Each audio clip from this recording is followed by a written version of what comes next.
আজকে দুপুরবেলা আমি এই রেসিপিটা বানিয়েছিলাম, তো সেটাই এখন তোমাদের সাথে শেয়ার করছি।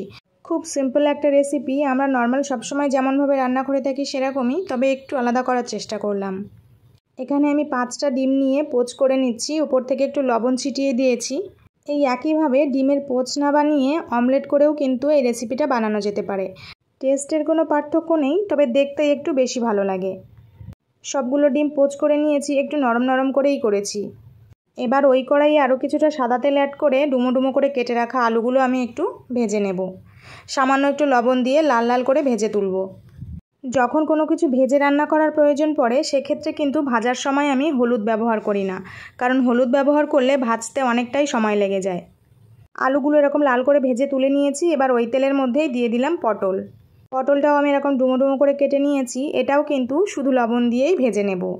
এরকম করে ভেজে নিয়েছি, তুলে নেব। এবার কড়াইয়ে আরও কিছুটা সর্ষের তেল দিয়ে তেজপাতা আর গোটা জিরে ফোড়ন দিয়েছি। এবার এর মধ্যে দিয়ে দেব কুচনো পেঁয়াজটা একটু নাড়াচাড়া করে নিলাম। এবার এর মধ্যে দিয়ে দিচ্ছি পরিমাণ মতো লবণ। এবার আরও কিছুক্ষণ পেঁয়াজটা ভেজে নেব।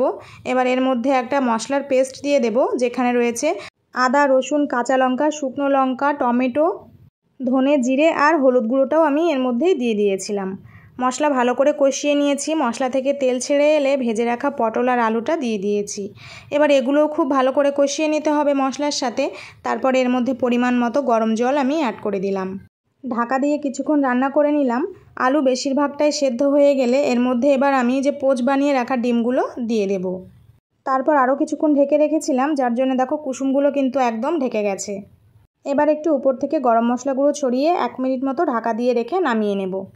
আমার এগ পোচ কারি কিন্তু একদম রেডি হয়ে গেছে। এটা পটল আলু ছাড়াও শুধু কিন্তু একদম কষা কষা করে বানানো যেতে পারে, বা শুধু আলু দিয়েও কিন্তু বানানো যেতে পারে। তো রেসিপিটা তোমার কেমন লাগলো কমেন্ট করে জানিও। ভালো লাগলে লাইক শেয়ার করে দিও। আজকে চলে গেলাম, টাটা।